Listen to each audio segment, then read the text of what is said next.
Hey, what is going on, you guys? Kevin here from the Humble Garage. I know this isn't usually the setting that we get here on this here channel. This is the setting that you see quite frequently on my other YouTube channel, which is AK40 Kevin Gaming Heaven. So if you guys are into video gaming as well, I cover a lot of news around the upcoming console releases, as well as peripheral reviews, keyboards, mice, headsets, controllers, as well as just gameplay vlogs, tips, tricks, drills, to get better at competitive multiplayer, stuff like that. But anyway, that's not what this video is about. What this is about, I'm about to share my screen real quick. New Mark 8 GTI. Now, unfortunately, we are not going to get the Mark 8 GTI here in North America, in the States, until late 22. But as a Mark 7, modified Mark 7 GTI owner and somebody that has driven the Mark 5, the Mark 6, in both stock and tuned out of the titties configurations, I definitely want to give you guys my thoughts on the Mark 8. So we're going to start with the performance, and then obviously we will talk about the cosmetics as well, because there are some major refreshes to both the interior and exterior. But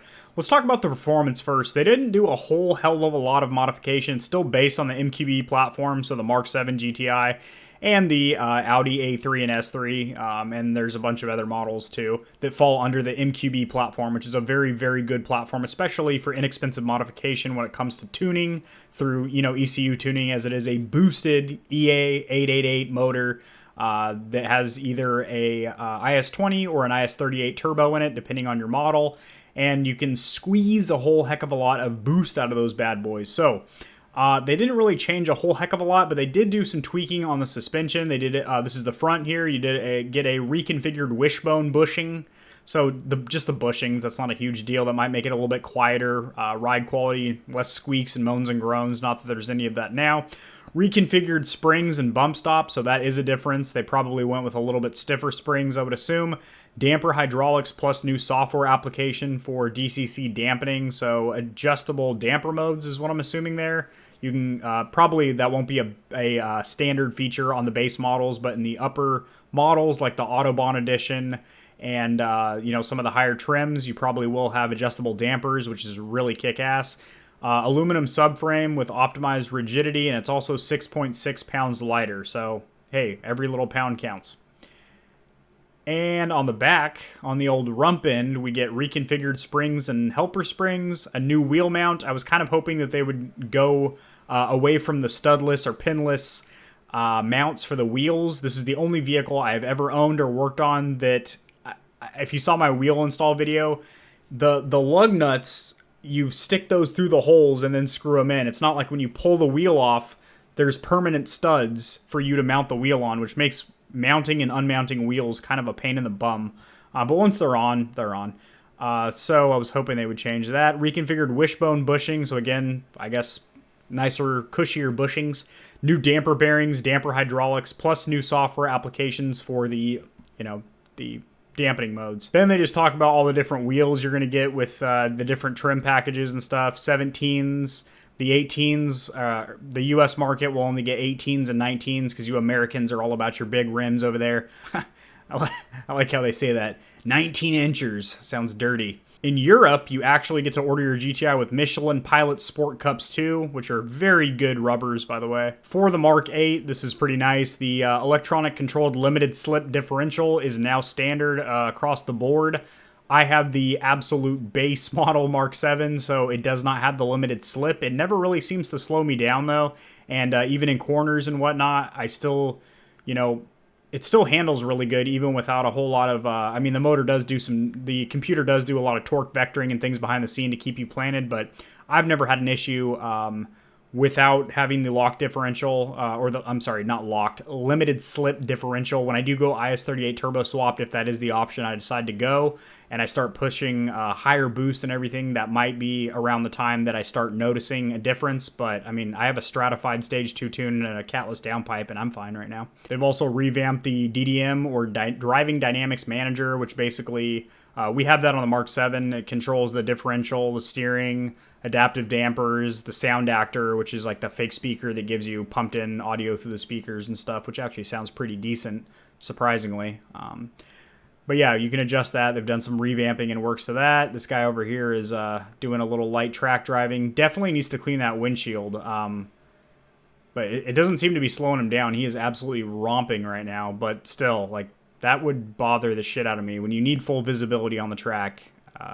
Maybe on his next pit stop, he can do a little squirt on the old windshield wiper. Mark 8's also fitted with a larger brake master cylinder for better response and easier pressure modulation, so that will come into effect when you're doing some spirited driving or track driving. Same motor and transmission, now has 242 horsepower and 273 pound-foot of the torques, which is, you know, better factory numbers, but again, it's just a tune. I mean, literally with just a stage 1 tune from any of the reputable companies, Unitronic, APR, Revotechnic, even the Cobb Access port, you're looking at about 280 to 300 horsepower and about 300 to 340 pound-feet of torque with just a tune on the Mark 7 GTI. So these numbers don't really get me too tickled in the nether regions. And that's pretty much it for performance. They didn't really change a whole heck of a lot. Little tweaks to the suspension, some differences with the driving modes, and then, you know, being able to get Pilot Super Sports if you're in Europe. So as for the cosmetics, the looks here, I am not a huge fan of the LED little giblets here, I guess you could call them. I don't really know what to call them, but I'm not a fan at all. I just prefer like what I have right now on my Mark 7 GTI. I do like the headlights. I think they look really sleek, really modern, really swoopy. You still get that traditional red stripe that follows all the way through the headlights. And this one, I don't know if this is standard equipment, but you do get these LED fish hooks here, which look really cool. Obviously, this is a European car. You can tell by the license plate. But yeah, the front grille, I genuinely do dislike. Everything from here and up. So the headlights and the roof line, the hood, the mirrors, that all looks fine to me. Those wheels are super, super ugly. Those are super Prius-ish. But I'm assuming you can get different options, and a lot of GTI owners are probably just going to get, you know, lightweight sports wheels with some grippy aftermarket tires anyway. Do like what they've done with the taillights. I think that looks really sleek, and not a huge fan of the diffuser down here. But again, most GTI owners eventually are probably going to get an aftermarket diffuser on there, but the stock diffuser I think is actually less aggressive and less attractive than the one on the Mark 7 GTI. Now here's where things get really nice. The interior looks phenomenal. The steering wheel, I love the steering wheel in the Mark 7, the Mark 7.5, even the Mark 6 had a pretty good steering wheel.